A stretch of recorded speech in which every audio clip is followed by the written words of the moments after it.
Bonjour à tous, aujourd'hui une petite vidéo complémentaire par rapport à celle où on a peint nos Space Marine et nos Tyranids. J'ai reçu 4 petites peintures, du doré, du métallique, du noir et du blanc. Et avec ces peintures là, on va essayer de continuer nos Space Marine. Ce qu'on va faire, les métalliques, on va les faire en dernier. Parce que j'ai beau avoir un pot à eau dégueu parce que j'ai peint un petit peu juste avant, je vais pas aller y mettre des paillettes parce que la peinture métallique, en fait, je sais pas si on verra si jaune.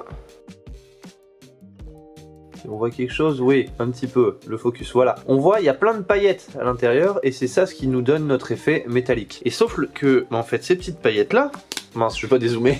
Et le problème, c'est que ces petites paillettes-là, si je peins par exemple au LED Becher en premier et qu'à la fin je termine en blanc et en noir, mon pinceau va avoir des petites paillettes dessus et surtout, mon pot à eau sera taché. Il y aura des petites paillettes dedans, ce qui fait que quand je vais vouloir travailler après d'autres couleurs, je risque d'avoir des petites paillettes dans mes autres peintures. Par exemple, je vais terminer avec un Abaddon Black où je vais dire waouh, ils sont stylés mes aplats noirs, mais pourquoi ça brille quand même un petit peu? Parce que j'aurai des paillettes, des peintures métalliques. Donc les peintures métalliques, c'est quelque chose qu'on utilise en dernier, ou sinon, on a 2 petits pots à eau. Ce qui serait optimal, c'est d'en avoir toujours 2 quand on travaille pas en peinture métallique, et 3 si on en a. Un pot d'eau propre pour les mélanges sur la palette, un pot d'eau pour nettoyer ses pinceaux et un pot d'eau pour nettoyer ses pinceaux avec peinture métallique. Mais vu que j'en utilise moins en moins des peintures métalliques, j'ai qu'un pot. Et vu que ma palette humide, ce que j'aime bien faire, c'est trop charger de flotte, ce qui fait que dans les coins, j'en ai. Et bien dans ce coin là, je vais récupérer de l'eau pour mes mélanges.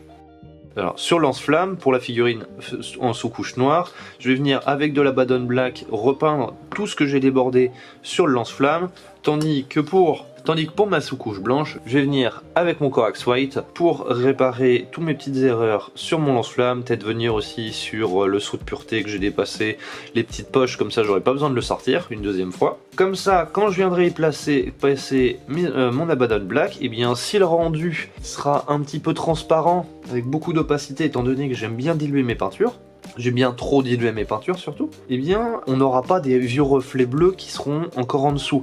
J'aurai un aspect gris, gris foncé au lieu d'avoir un noir, et j'aurai pas une tache de bleu dans mon gris foncé. Hop.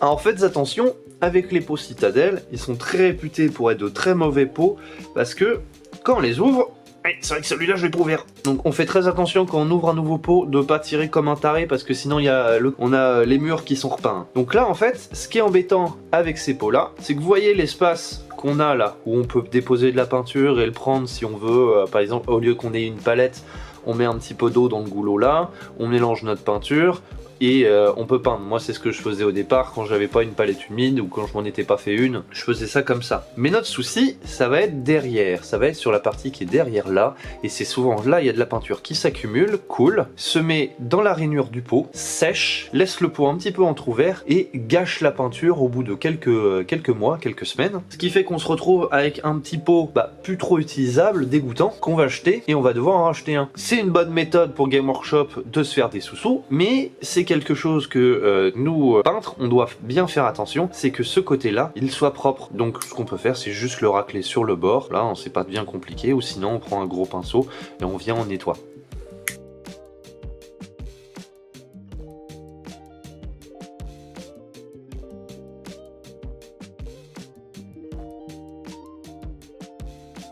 Et là, on fait bien attention qu'on l'a bien refermé pour éviter que ça sèche et qu'on fasse perdre notre petit pot de peinture.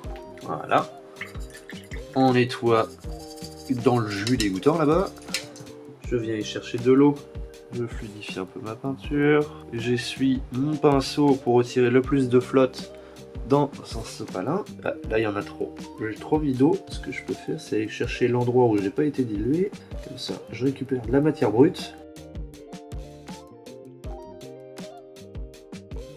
Donc là, l'objectif, c'est simplement de repeindre là où j'ai débordé. Et là, je vois que j'ai été, moi avec le blanc, débordé sur les doigts du Space Marine. C'est pas grave, étant donné que les doigts, on va les repeindre en noir après. Alors je le redis parce que je vois qu'il y a pas mal de nouveaux aussi qui viennent regarder les vidéos. dans cette série Combat de Patrol Hachette Collection, je n'utilise que les peintures fournies avec le magazine. Comme ça peut montrer aux débutants comment utiliser les peintures et surtout ce qu'on peut faire quand on n'a pas une grande palette. On aura quand même pas mal de peintures à la fin, c'est une vingtaine je crois, enfin je regarde et je l'ajouterai là sur l'écran. On aura une vingtaine de peintures et on n'a pas besoin forcément d'acheter plus dès maintenant. C'est pour ça que ces petites vidéos là, il va y avoir beaucoup de vidéos complémentaires, parce que non, des vidéos de complément d'anciennes vidéos. Par exemple là on avait fait tout notre bleu sur nos Space Marine, on avait fait nos petits tyrannides, et j'aurais pu continuer, j'aurais pu même faire la base, j'aurais pu faire un truc sympathique parce que j'ai plein de peintures, j'ai des peintures texturées aussi pour les bases. Mais là, c'est vraiment une série de vidéos faites pour les débutants ou pour les personnes qui ont la flemme, qui se remettent dans le hobby et qui ont la flemme de dépenser des 100 et des 1000 pour avoir tout un catalogue de peintures, alors que là, avec déjà tout ça, on peut bien s'amuser. La fin de la correction elle est faite, j'essuie mon pinceau, je prends mon Abaddon Black, je le secoue.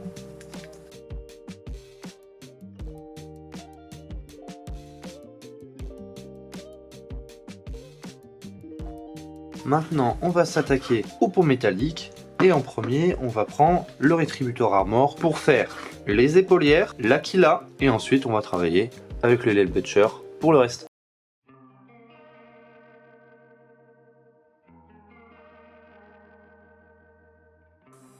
Alors si vous n'êtes pas très agile de vos doigts, je vous incite à faire en sorte que quand vous utilisez votre pinceau, que vous utilisiez que la mine et que le reste la pointe, vous utilisez que la pointe et que le reste du pinceau ne soit pas au-dessus de la figurine. Par exemple tout à l'heure j'avais commencé à peindre de cette manière là, je me rapproche taureau, bam, il y a un énorme trait doré sur l'épaulière.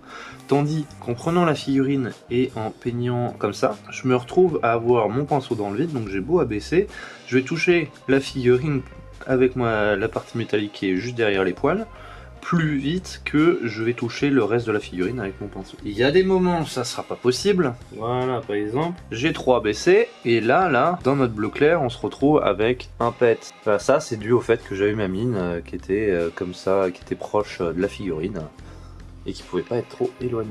J'ai terminé de mettre tout mon doré sur mes Aquila, sur mes épaulettes. On va sortir le Leadbelcher. Et ce qu'on va faire avec le Leadbelcher, on va faire le canon du lance-flamme, la bonbonne, l'espèce de petite boîte ronde là, et l'espèce de petite babiole qu'il a accrochée à sa ceinture. Et j'oublie aussi, en Leadbelcher, on va s'occuper de ce qui est à l'arrière du backpack, et ça sera tout.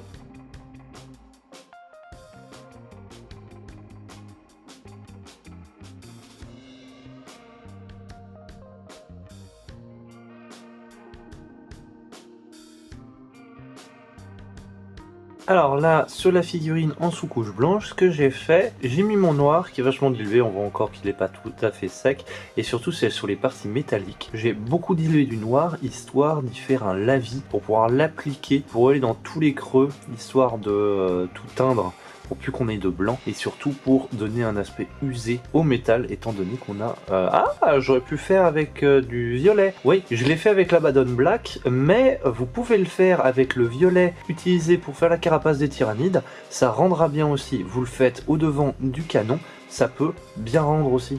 Alors, maintenant que j'ai terminé, pour aller le montrer en entier, donc on a notre petit gars en sous-couche blanche, enfin je le reprenne parce que comme vous pouvez voir, il y a eu un gros pâté de doré qui est allé sur l'épaulière, et on a celui que je préfère, hop, c'est notre Space Marine sous-couche noire où c'est beaucoup de brossage à sec, et bien sur son canon, j'adore l'effet que ça rend. Alors si tu peux me faire le focus, ça serait cool. Mais... fais pas le focus sur la manette de Switch qui est derrière, sur la figurine. Ah, j'ai changé de mode de focus, ça m'a agacé. Et ce que j'ai fait, j'ai été passer un petit peu de noir très fortement dilué, comme sur ce canon là, sur tout ce qui était en métallique. Et ensuite, j'ai passé un petit coup de brossage à sec sur toutes les parties noires. Ce qui fait que ça rend pas trop mal. Et ce que je me suis amusé à faire, c'est aussi avec mon pinceau, c'est en faire un petit peu à des endroits, tombe pas, en faire à des endroits sur la figurine. Donc on en a un petit peu sur les genouillères, sur certains côtés. J'y étais très doucement histoire qu'on ait de temps en temps un petit peu de reflet métallique sur l'armure, comme si la peinture se barrait. On fait un petit peu de battle dommage tranquillement, sans forcément passer beaucoup de temps dessus, parce qu'on a juste pris... Voilà, par exemple, vous voyez sur le gantelet, on a un petit reflet métallique qu'on voit pas mal quand il y a pas mal de lumière sur la figurine. Et bien ça, c'est ce que j'aime bien faire sur mes figurines, là par exemple sur la genouillère, normalement à son clair là comme les épaulières là, parce que j'ai fait mon petit brossage à sec, mais là on a un petit reflet métallique dessus, dû au fait que j'ai pris un pinceau tout pourri, là, mon pinceau avec lequel au départ je faisais ma peinture texturée, j'ai pris mon métallique, je m'en sers pour faire du brossage à sec quand j'ai des endroits tout petits à faire, et aussi surtout pour faire mes battle dommages comme ça avec un petit peu de brossage en métallique. J'espère que cette petite vidéo de complément vous a plu. Je vous dis à la prochaine. N'hésitez pas à mettre un petit commentaire, ça fait toujours plaisir à lire et surtout à répondre. Je vous souhaite une bonne journée. À plus!